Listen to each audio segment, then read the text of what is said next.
Hello everyone, welcome you all on your channel Ravneet Study Corner. So as you all know that we are doing physics on this channel, and in previous few videos we have covered the topics according to our syllabus of Master Cadre Science.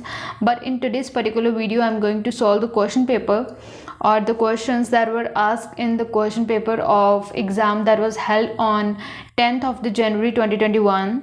So if you have already solved this question paper, then you can skip this video, or if you haven't solved till now, so carry on with this video.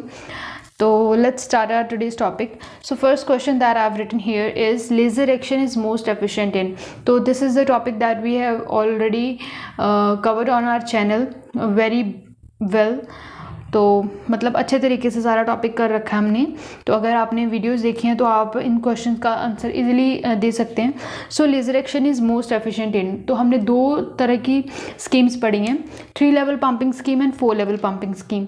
And we have already know the difference between 3 level and 4 level pumping scheme. So if you saw here, अगर आप यहाँ पे देखें तो 3 level और 4 level pumping scheme में यही difference था कि जो पॉपुलेशन इन्वर्जन है, जो 3 लेवल पंपिंग स्कीम है उसमें E1 एंड E2 में जो हमारा पॉपुलेशन इन्वर्जन है वो एस्टेब्लिश हो रहा है. मतलब जो ग्राउंड लेवल है या ग्राउंड स्टेट है that is also taking part in 3 level pumping scheme or can say population inversion. और whereas in 4 level pumping scheme जो हमारा population inversion है that is establishing between E2 and E3, मतलब जो ground level है वो participate नहीं कर रहा. मतलब इतने ज़्यादा एटम हमें ग्राउंड लेवल से हायर लेवल तक लेकर जाने की ज़रूरत नहीं है, जिसकी वजह से जो हमारी है पंपिंग पावर वो लेस यूज़ होती है और एफिशिएंसी बढ़ जाती है. तो 4 level pumping scheme is more efficient. अगर आपने वीडियो देख रखी है वो वाली सारी तो आप इसका क्वेश्चन का आंसर ईजिली कर सकते हैं. तो this is 4 level pumping scheme. Answer इस क्वेश्चन का क्या है, 4 लेवल पंपिंग स्कीम. तो नेक्स्ट क्वेश्चन है in helium neon laser the lasing action takes place इन.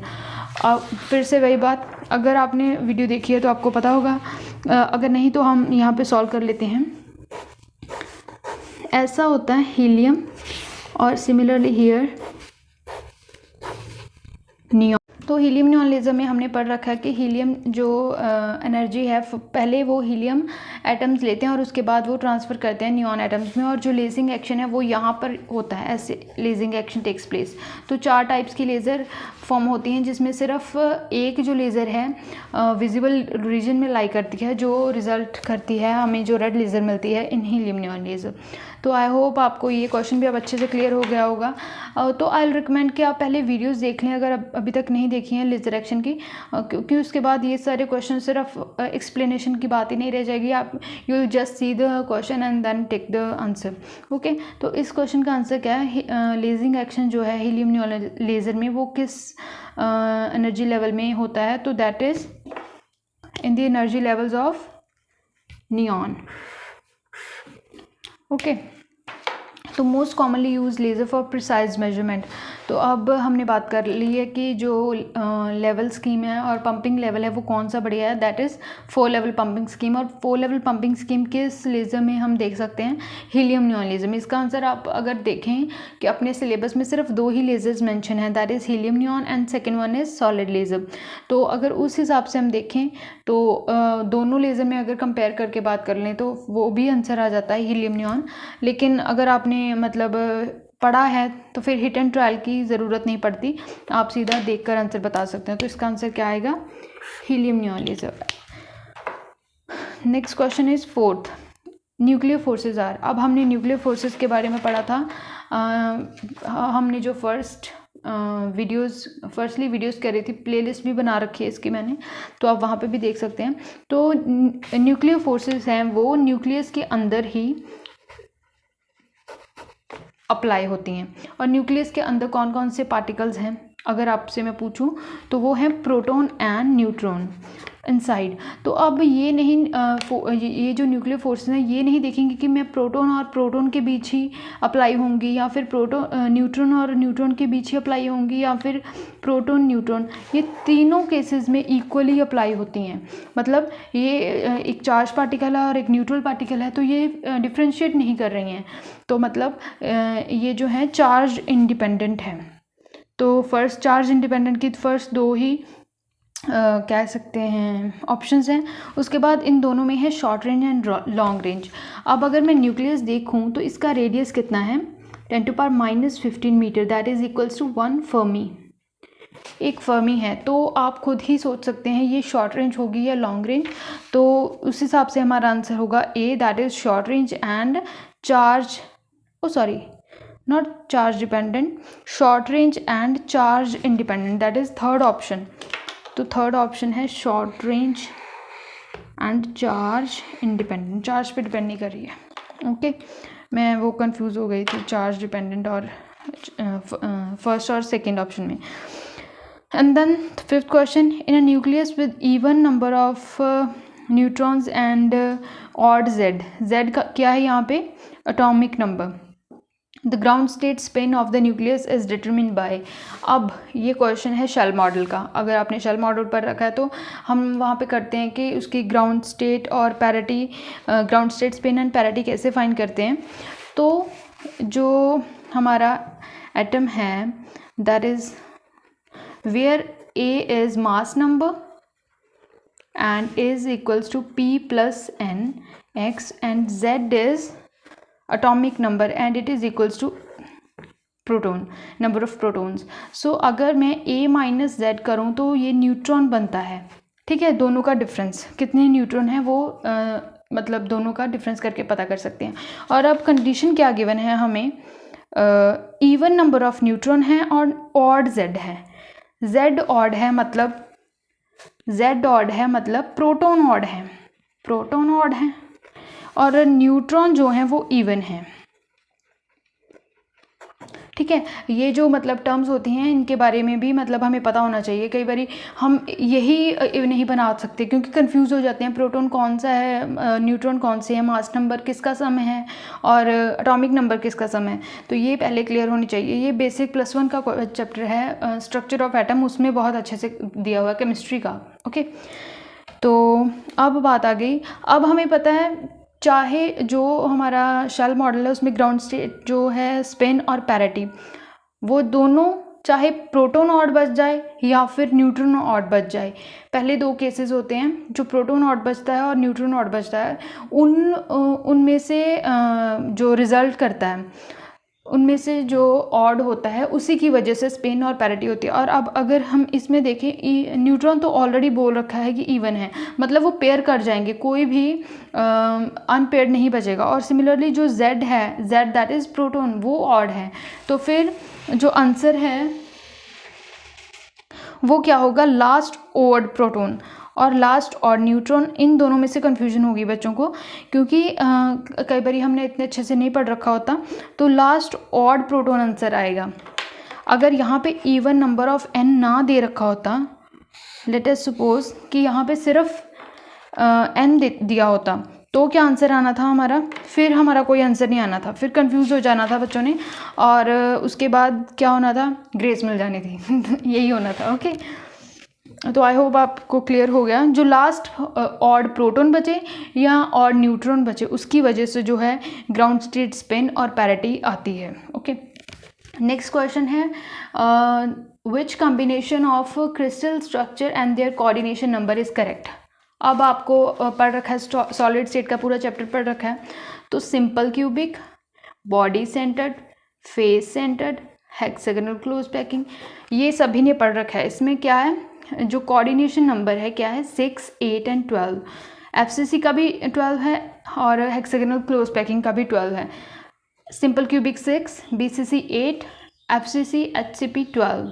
और जो हमारा है डायमंड जो मतलब गिवन है, ये दो कॉन्फ़िगरेशन में एग्जिस्ट करता है, that is simple cubic and hexagonal close packing में। इन दो मतलब कंपोजिशन और क्या कह सकते हैं स्ट्रक्चर्स में एग्जिस्ट करता है। तो यहाँ पे जो गिवन है हमारी क्वेश्चन में जो गिवन था वो क्या था, बीसीसी 12। तो बीसीसी तो 8 है, ये तो हो गई नहीं, ठीक है। उसके बाद गिवन है एफसीसी 6, तो एफसीसी तो 6 नहीं है, एफसीसी तो 12 है, ये भी नहीं होगी। डायमंड 8, डायमंड अगर सिंपल क्यूबिक में होगा तो उसका 6 होगा और अगर एचसीपी में होगा तो उसका 12 होगा, तो ये भी नहीं हुई। और हेक्सागोनल क्लोज पैकिंग का दे रखा है 10, तो ये तो 12 है। तो चारों ऑप्शंस गलत है, इसमें मिली थी ग्रेस। ठीक है, सिंपल क्वेश्चन था, इसमें मिली थी ग्रेस। ओके, तो repeatable entity, next question, repeatable entity of a crystal structure is known as. अब अगर आपने लेक्चर लगाए हैं पीछे वाले जो मैंने वीडियो बनाई है यूट्यूब पे, तो आपको अच्छे तरीके से पता होगा। मैंने बताया था रिपीटेबल एंटाइटी होती है जैसे एक ब्रिक, अगर एक हम वॉल बनाते हैं, घर बनाते हैं जब, तो जो रिपीटेबल एंटाइटी होती है वो क्या होती है, ब्रिक जो ईंट होती है वो रिपीटेबल एंटाइटी होती है। और उसी तरीके से अगर हम स्ट्रक्चर की बात करें, क्रिस्टल स्ट्रक्चर की बात करें, तो रिपीटेबल एंटाइटी क्या होती है, यूनिट सेल। तो ब्रिक को मैंने यूनिट सेल के साथ इक्वेट करके समझाया था वहाँ पे, तो ये तो कभी भूलना नहीं चाहिए अगर अच्छे से पढ़ रखा बच्चों ने। तो रिपीटेबल एंटाइटी यहाँ पे क्या होगी, यूनिट सेल। नेक्स्ट क्वेश्चन है ब्रावियस लैटिसेस का। अब ब्रावियस लैटिसेस अगर वही सॉलिड स्टेट में है, तो सॉलिड स्टेट में क्या है, ब्रावियस लैटिसेस। अब यहाँ पे इन्होंने मेंशन नहीं करा कि 3D है या फिर 4D है, तो हम ऑप्शन से पिक करेंगे कि ये 3D के बारे में पूछ रहा है या 2D के बारे में पूछ रहा है। ओके, तो 3D में जो है क्या होते हैं हमें पता है, तो जो 3D में होता है 3 क्यूबिक के होते हैं, 1 ट्राइगोनल का होता है, 1 ही हेक्सागोनल का होता है, और 2 होते हैं टेट्रागोनल के, और 1 2 4 यहाँ पे आ जाएगा ट्राइक्लिनिक, यहाँ पे आ जाएगा मोनोक्लिनिक, यहाँ पे आ जाएगा ऑर्थोरोम्बिक, आपको पता है। ठीक है, तो अगर हम यहाँ पे इनको कैलकुलेट करें 3 + 1 + 1 + 2 + 1 + 2 + 3, तो ये कितने बनते हैं, 4 5 6 7 8 9 10 एंड 3 13।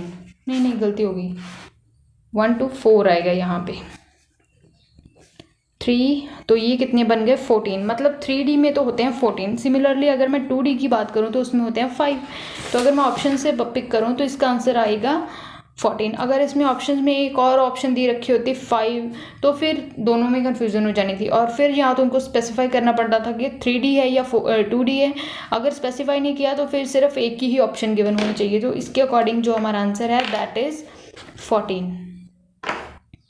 ओके, तो silicon atom combines into orderly pattern called है। तो सिलिकॉन का जो है एटम, उसके कितने हैं, 4 वैलेंस इलेक्ट्रॉन हैं। तो अगर वो सिलिकॉन सभी मिल रहे हैं आपस में, एक पैटर्न बना रहे हैं ऑर्डरली पैटर्न, तो इस पैटर्न को मैं क्या बोलूँगी, या आप क्या बोलोगे, सभी क्या बोलेंगे इस पैटर्न को,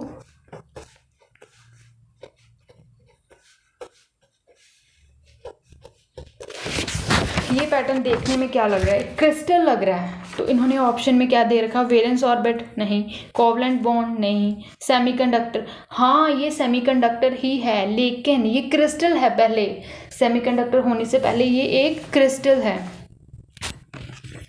शिट, ओके, क्रिस्टल है। ठीक है, तो इसका आंसर क्या आएगा, क्रिस्टल। नेक्स्ट क्वेश्चन है uncertainty principle is applicable to.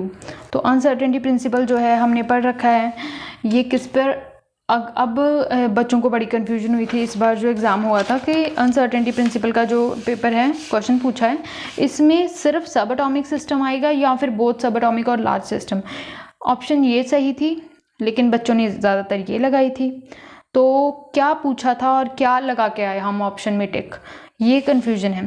तो इन्होंने पूछा था एप्लीकेबल, नॉट सिग्निफिकेंस।